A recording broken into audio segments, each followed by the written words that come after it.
সালামু আলাইকুম দর্শক, কেমন আছেন সবাই? আশা করি সবাই ভালো আছেন। সবাইকে হীরা গার্ডেন অ্যান্ড ব্লগ থেকে স্বাগতম।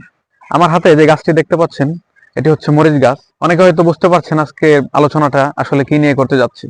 আজকের বিষয় হচ্ছে মরিচ গাছের পাতা কুঁকড়ে যাওয়া সমস্যা এবং তার প্রতিকার ও সমাধান। এই মরিচ গাছের পাতা কেন কুঁকড়ায় সেটা কিন্তু প্রথমে আমাদের জানতে হবে। মূলত তিনটি কারণে মরিচ গাছের পাতা কুঁকড়ে থাকে। সেই তিনটি হচ্ছে সাদামাছি, মাইটস এবং থ্রিপস। এই তিনটি মূলত আমাদের মরিচ গাছ আক্রমণ করলে আমাদের গাছগুলোর পাতা সম্পূর্ণরূপে কোঁকড়াতে আরম্ভ করে। এবং খেয়াল করে দেখবেন, আপনার গাছগুলো যখন হৃষ্টপুষ্ট সবুজ রয়েছে তখনই জানবেন এই গাছ কিন্তু এবার নষ্ট হবে। তাই প্রোটেকশন কিন্তু এখন আপনাদের প্রথম থেকেই নিতে হবে। তাই এমন কিছু টিপস আমি আপনাদের বলবো যেগুলা প্রয়োগ করলে আপনাদের গাছগুলো সুস্থ সবল রাখতে পারবেন। প্রথমটি হচ্ছে ঘরোয়া টিপস।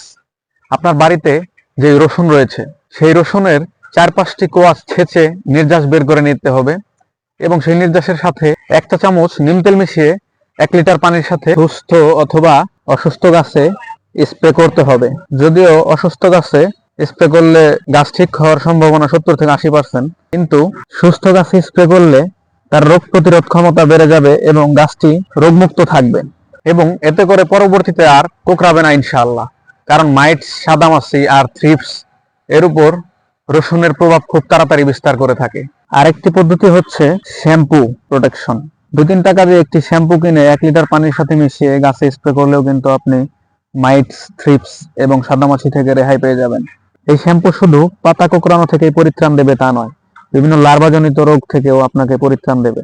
আর তৃতীয় টিপস হচ্ছে আপনি রাসায়নিক ইউজ করতে পারেন, যেমন কনফিডোর, ডাইমেনশন, ম্যাট্রিক্স, সিমিন ইত্যাদি আরো অনেক ঔষধ আছে বাজারে, যেগুলো পরিমাণ মতো ব্যবহার করে আপনাদের গাছকে সুস্থ সবল রাখতে পারেন। এবং আরেকটি টিপস হচ্ছে আপনারা মরিচ গাছের আশেপাশে যে কোনো হলুদ কালারের ফুল গাছ রাখবেন, যেমন গাঁদা, অ্যালমান্ডা, হলুদ চন্দ্রমল্লিকা ইত্যাদি।